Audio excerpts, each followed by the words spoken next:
मेरा नाम ज्योति है। आज ही मेरी शादी अनिरुद्ध से हुई है। एक ऐसे परिवार में जो रुतबे और पैसे दोनों में बहुत ऊंचा था। पिताजी और मैं खुद को बहुत सौभाग्यशाली मान रहे थे कि इतना बड़ा और संपन्न परिवार मिला है, और रिश्तेदारों ने भी कह दिया कि मेरी तो किस्मत ही खुल गई। लेकिन शादी के बाद पहली बार जब मैं उस आलीशान हवेली में पहुंची तो दिल कहीं अंदर से कांप गया। इतनी भव्यता, इतना वैभव, मानो किसी फिल्मी दुनिया में कदम रखा हो। अनिरुद्ध एक नाम जो मेरे लिए अब भी अजनबी है, पर कुछ घंटे पहले तक इस नाम के साथ मैंने पूरी ज़िंदगी के सपने देखे थे। अनिरुद्ध एक प्रतिष्ठित परिवार से है, लाखों में एक, घर, व्यवसाय, रुतबा और सम्मान। जब ये रिश्ता आया था तो पिताजी के चेहरे पर जो संतोष और गर्व था वो शायद ही मैंने पहले कभी देखा हो। पिताजी का सपना था कि उनकी बेटी राजकुमारी की तरह विदा हो, और आज वो सपना पूरा हुआ था। रिश्तेदारों की भीड़ में हर कोई यही कह रहा था कि ज्योति के तो भाग्य खुल गए, किस्मत वाली है। मैं भी उस समय यही मान रही थी कि मेरी ज़िंदगी किसी सपने की तरह शुरू हो रही है।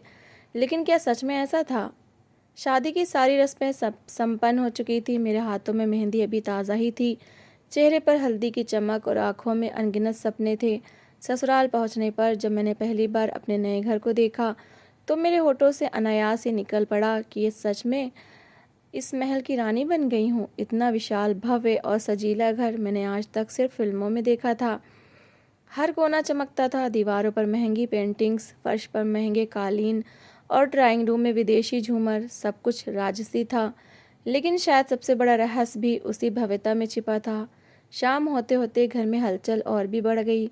मुझे सुहागरात के लिए सजाया गया, नई लाल साड़ी, भारी गहने और आंखों में लज्जा की लकीरें। लेकिन जब मैं अपने कमरे की ओर जाने ही वाली थी तभी मेरी सास और ननंद मुझे एक और ले गईं। उनके चेहरे की रंगत मुझे तुरंत समझ आ गई कि कुछ तो गड़बड़ है। मेरी सास ने कहा कि बेटा, एक ज़रूरी बात है जो हम तुमसे अकेले में करना चाहते हैं।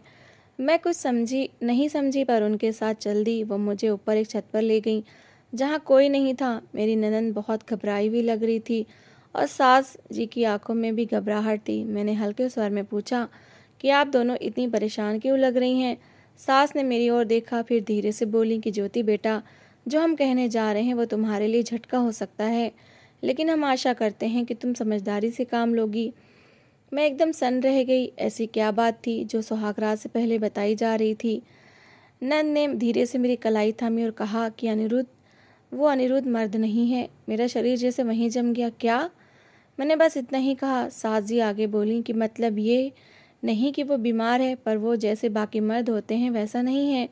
वो कभी किसी लड़की के करीब नहीं रहा और शादी में भी उसकी कोई रुचि नहीं थी। वो अक्सर बाथरूम में बंद रहता था, कुछ देर नहीं बल्कि घंटों। हम नहीं जानते वो वहाँ क्या करता है। हर बार पूछो तो कहता है कि पेट खराब है, लेकिन हम सब जानते हैं कि बात सिर्फ इतनी सी नहीं है। तो आपने मुझसे ये सब पहले क्यों नहीं कहा? मेरी आवाज़ काँप रही थी, क्योंकि बेटा, अगर ये बात बाहर आ जाती तो हमारे घर की इज्जत मिट्टी में मिल जाती। रिश्तेदार, समाज और बिजनेस सब खत्म हो जाता। तुम्हारे पापा के पुराने दोस्त हैं हमारे पति। हम मजबूर थे भाभी। मैंने देखा कि नंद की आंखों में आंसू थे। वो आगे भी कुछ कहना चाह रही थी। माँ, मैंने आपको कहा था कि किसी की ज़िंदगी से मत खेलिए, पर आपने नहीं सुना। अब ये क्या यहाँ घुट घुट कर रहेगी? देखो बेटी, सास जी बोली, अब तुम इस घर की बहू हो, तुम्हें इस घर का मान रखना है। हम जानते हैं तुम पर क्या बीत रही होगी, पर हम तुम्हारे साथ हैं। उनकी बातों में सहानुभूति थी, पर उनके चेहरे पर डर भी था, और शायद कोई छिपा हुआ स्वार्थ भी। उस रात जब मैं कमरे की ओर बढ़ी तो दिल डर और उलझन से भरा हुआ था। एक और अनिरुद्ध के लिए सहानुभूति थी, तो दूसरी ओर अपने साथ हुए धोखे का गुस्सा, और तीसरी ओर एक रहस्य जो बाथरूम के दरवाजे के पीछे छिपा हुआ था। मैं भारी मन से उस कमरे की ओर बढ़ी जिसे सुहाग रात के लिए सजाया गया था। कमरे की सजावट देखने में किसी राजमहल जैसी थी। गुलाब की पंखुड़ियाँ बेड पर बिछी हुई थी, खिड़की से आती चांदनी और बीच में सजा हुआ बिस्तर। लेकिन मेरा मन डर, उलझन और एक अनकहे बोझ से भरा हुआ था। मैंने धीरे से दरवाज़ा खोला और कमरे में प्रवेश किया। कुछ ही देर में अनिरुद्ध कमरे में आए। मैं उन्हें ध्यान से देख रही थी। चेहरे पर थकान, आंखों में अजीब सी दूरी और चाल में बेचैनी थी। उन्होंने दरवाज़ा बंद किया और सीधा पेट पर हाथ रखते हुए बोले कि मेरा पेट बहुत ख़राब है। फिर बिना कुछ कहे सीधे बाथरूम की ओर बढ़ गए। मैं हक्का बक्का रह गई। वही सब हो रहा था जो मेरी सास ने कहा था। मैं बिस्तर पर बैठी रही। सारी रात की कल्पनाएं, साज सज्जा, मेहंदी की खुशबू, सब फीकी पड़ चुकी थी। मैं चुपचाप उस बाथरूम के दरवाजे की ओर देख रही थी, जो अब मेरे लिए गहरे रहस्य का प्रतीक बन चुका था। अंदर से कभी पानी गिरने की आवाज़ आती तो कभी जैसे कुछ गिरा हो। समय बीतता गया, 1 घंटा, फिर 2 घंटे, और अनिरुद्ध अभी तक बाहर नहीं आए। मैं समझ नहीं पा रही थी कि क्या करूं। क्या वो सचमुच बीमार है या कुछ और चल रहा है। जब वो आखिरकार बाहर आए तो चुपचाप अपनी साइड के बिस्तर पर जाकर लेट गए, बिना मेरी ओर देखे, बिना एक शब्द कहे। मेरे दिल में एक हूक से उठी। क्या मेरी शादी सिर्फ एक सामाजिक ढकोसला बनकर रह गई है। सुबह मैं सबसे पहले बाथरूम में गई और वहाँ जो देखा उसने मेरी ज़िंदगी के भ्रम को और गहरा कर दिया। कोने में एक नई सिल्क की नाइटी रखी थी, बिल्कुल नई और बहुत कीमती। पास में कुछ मेकअप आइटम्स भी थे, लिपस्टिक, पाउडर, आईलाइनर, सब कुछ नया और सजाया हुआ। मेरे शरीर में झुरझुरी दौड़ गई। क्या मेरे लिए रखा गया था। एक पल को लगा कि शायद अनिरुद्ध ने यह सब मुझे देने के लिए रखा हो, लेकिन फिर मेरी सास की बातें याद आई। वो मर्द नहीं है, उसे औरतों में कोई रुचि नहीं, तो फिर ये चीज़ें किसके लिए थी। कहीं वो। मेरे मन में पहली बार संदेह की सुई घूमी। सुबह नीचे सास और नंद फिर मुझसे मिली। नंद का चेहरा गंभीर था और सास थोड़ी दिखावटी चिंता के साथ पूछने लगी, बेटा रात कैसी रही। मैंने रोते हुए बस इतना कहा, जैसा आपने कहा था वही हुआ। नंद मेरी ओर देखती रही, फिर गहरी सांस लेते हुए बोली, माँ मैं पहले ही कह रही थी किसी लड़की की ज़िंदगी से मत खेलो, लेकिन आपने नहीं सुना। अब ये क्या इस घर में ऐसे ही घुट-घुट कर रहेगी। सास ने तुरंत जवाब दिया, बेटा हम तुम्हारे साथ हैं, तुम जो भी फैसला लो हम साथ देंगे। बस एक बात का वादा करो, जो कुछ हुआ है वो घर से बाहर नहीं जाना चाहिए। उनके इस आग्रह में कहीं न कहीं एक गुप्त स्वार्थ छिपा हुआ था, जैसे वो चाहती थी कि मैं खुद ही इस रिश्ते से दूर हट जाऊं, लेकिन बिना कोई तमाशा किए। मैं अब खुद को बहुत अकेला और टूटा हुआ महसूस कर रही थी। उस रात फिर वही हुआ। अनिरुद्ध कमरे में आए, थोड़ी देर बैठे, फिर वही पेट पकड़कर बाथरूम चले गए। लेकिन इस बार बाथरूम से कुछ गिरने फूटने की आवाज़ आई, जैसे किसी ने गुस्से में कुछ चीज़ें फेंकी हों। फिर दरवाज़ा खुला और वह थोड़ी ही देर में बाहर आ गए, बिना कोई बात किए। जब सुबह बाथरूम में गई तो अंदर का दृश्य अलग ही था। नाइटी फटी पड़ी थी, मेकअप बिखरा हुआ था और डस्टबिन में एक छोटा सा कार्ड पड़ा था जिस पर लिखा था, टू माई ब्यूटीफुल वाइफ। ये शब्द पढ़ते ही मेरे अंदर हलचल मच गई। क्या वो सब सच में मेरे लिए था। अगर अनिरुद्ध मर्द नहीं है तो ये गिफ्ट क्यों। या फिर मेरी सास और नंद मुझसे झूठ बोल रही हैं। मेरे भीतर की औरत जो अब तक दर्द से दब चुकी थी अब सवाल उठाने लगी थी। मैंने फैसला किया, अब मुझे सच जाने बिना चैन नहीं मिलेगा। अब तक मैं जिस बात को सच को मान चुकी थी वो अचानक झूठ लगता जा रहा था। एक और मेरी सास और नंद का दावा था कि मेरे पति अनिरुद्ध मर्द नहीं है। दूसरी ओर बाथरूम में मिला गिफ्ट और उस पर लिखा था, टू माई ब्यूटीफुल वाइफ, कुछ और ही कह रहा था। मेरा मन कह रहा था कुछ गड़बड़ है, बहुत गड़बड़। इस उलझन को सुलझाने का एक ही तरीका था, सच को उसकी जड़ों से पकड़ना। मैंने सवेरे ही घर की सबसे पुरानी और भरोसेमंद नौकरानी शीला काकी को रसोई में अकेले पकड़ा। उनका स्वभाव बहुत सीधा था और वो मुझे देखकर हमेशा स्नेह से मुस्कुराती थी। मैंने सहजता से बात शुरू की, काकी अनिरुद्ध जी बचपन से कैसे हैं। क्या वो हमेशा ऐसे ही चुपचाप रहते थे। उन्होंने बिना कोई हिचकिचाहट के जवाब दिया, बिटिया अनिरुद्ध बाबू तो बहुत सीधे और शालीन लड़के हैं, लेकिन पिछले कुछ महीनों से उनके चेहरे पर बहुत उदासी है। जब से उनके पिताजी का स्वर्गवास हुआ है तब से उनकी माँ और बहन उन पर बहुत दबाव बनाने लगी हैं। मैंने थोड़ा और कुरेदा, क्या कोई ख़ास बात थी शादी को लेकर। काकी ने एक पल चुप रहकर चारों ओर देखा, फिर बोली, हाँ बिटिया, दरअसल आपकी शादी तो अनिरुद्ध बाबू के पिताजी ने खुद ही तय कर दी थी। उनकी माँ और बहन तो चाहती थी कि अनिरुद्ध बाबू की शादी उनकी बहन के ससुराल में किसी लड़की से हो। बहुत कोशिश की गई, लेकिन अनिरुद्ध बाबू के पापा बहुत सख्त थे। उन्होंने कहा, मेरी पसंद ज्योति है, और बस उसी दिन शादी तय हो गई। मेरा शरीर सिहर उठा। मैंने कांपती आवाज़ में पूछा, तो क्या मेरी सास और नंद मेरी शादी के खिलाफ थी। काकी ने सिर हिलाया, कहा, हाँ बिल्कुल, बहुत झगड़े हुए थे घर में। कुछ दिन तो अनिरुद्ध बाबू ने खाना भी छोड़ दिया था, लेकिन उनके पापा का आदेश पत्थर की लकीर था। पर जब आपने घर में कदम रखा तो मैंने उनके चेहरे पर हल्की सी खुशी देखी थी, जो बहुत समय बाद दिखी थी। अब सारी तस्वीर साफ हो चुकी थी। मेरी सास और नंद ने मुझसे झूठ बोला था।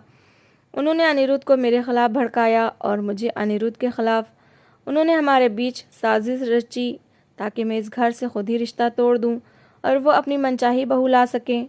मुझे अब अनिरुद्ध से बात करनी थी, सीधी, साफ और सच्ची बात। उस रात मैं अंदर से काँप रही थी। अब डर का कोई स्थान नहीं था। अनिरुद्ध कमरे में आए, चेहरे पर थकान और बेचैनी थी। मैंने बिना रुके कहा कि हमें बात करनी है और आज ही करनी है।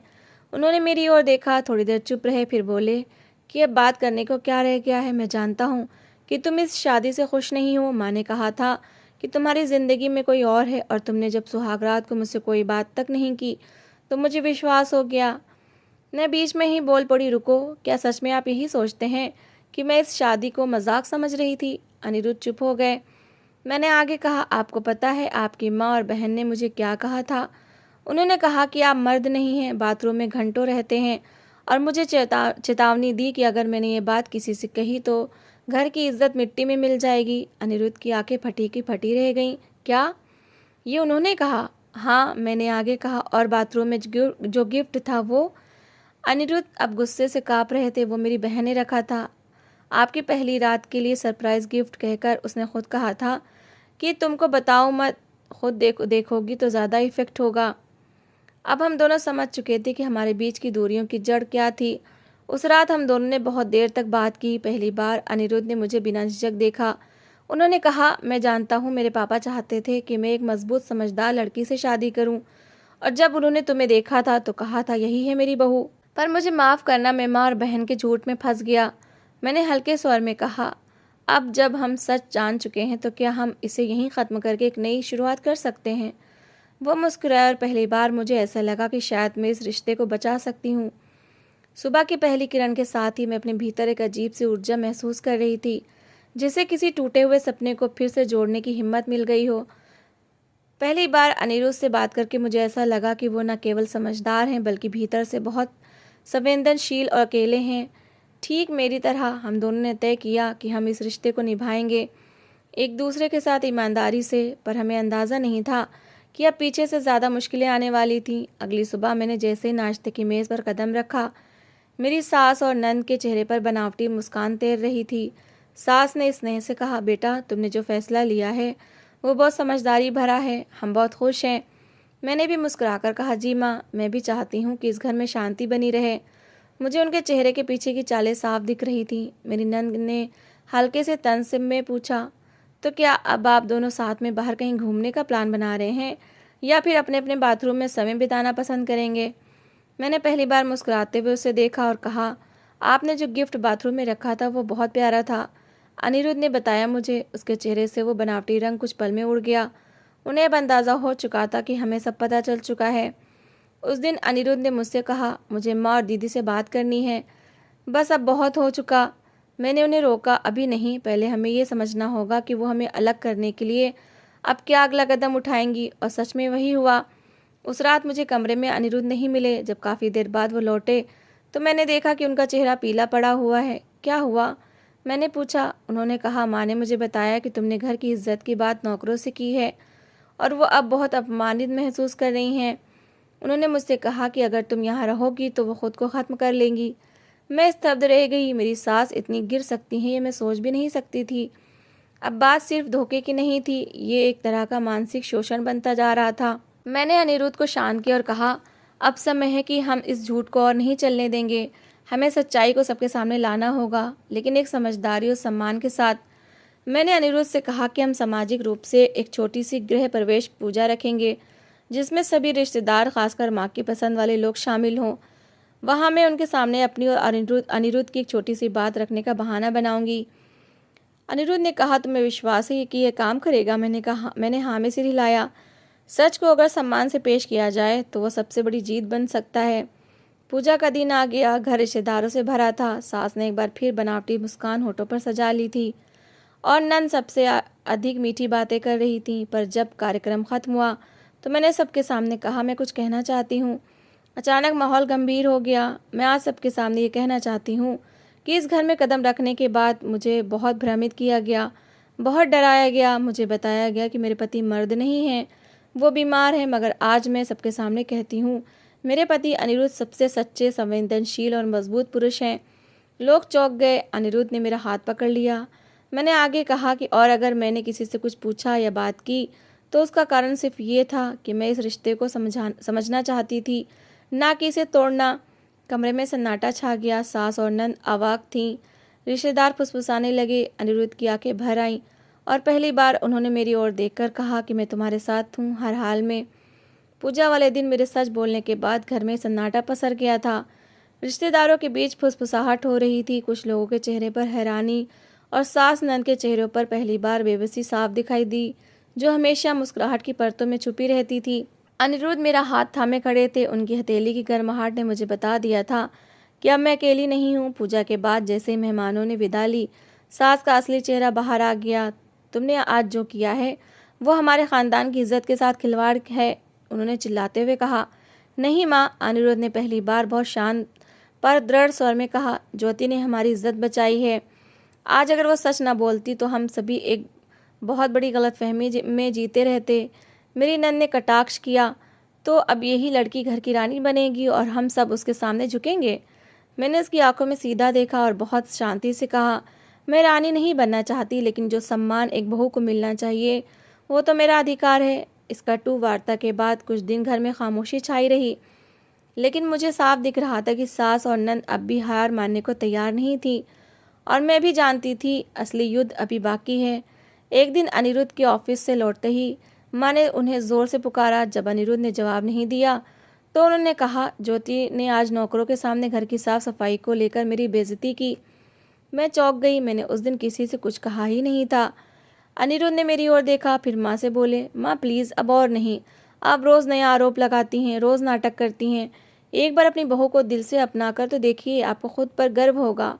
सास जी गुस्से में अपना कमरा छोड़कर चली गई और नंद ने अनिरुद्ध से कहना शुरू कर दिया, तुम अब पूरी तरह इस लड़के के काबू में आ चुके हो। पर अब अनिरुद्ध वो नहीं रहे थे जो कभी माँ की हर बात पर सिर झुकाते थे। उसी रात अनिरुद्ध ने मुझे पास बिठाया और कहा, मैं जानता हूँ कि तुम इस घर में कदम रखने के बाद क्या क्या झेल चुकी हो, लेकिन आज तुमसे एक वादा करना चाहता हूँ। मैं तुम्हें अब कभी अकेला महसूस नहीं होने दूंगा। उनकी आंखें भर आईं और मेरी भी। मैंने धीरे से उनका हाथ पकड़ा और कहा, शायद अब हमें एक दूसरे की ज़रूरत सबसे ज़्यादा है और शायद यही सच्चे रिश्ते की शुरुआत होती है।